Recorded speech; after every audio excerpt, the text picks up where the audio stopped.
What if I told you the bank you trust with your hard-earned money is quietly making money from you every single day without you ever noticing? This isn't a conspiracy. It's how the system is designed. By the end of this video, you'll understand exactly how banks profit from you and how to stop losing money silently. Banks don't gamble. They don't guess. They engineer profit.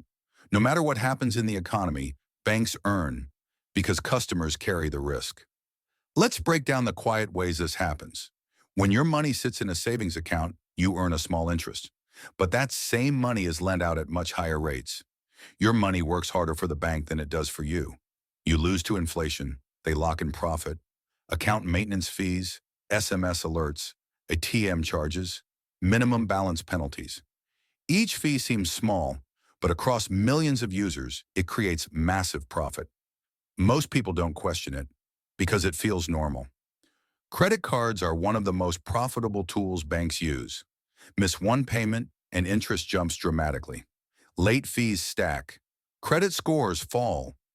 Banks earn the most when people make small mistakes.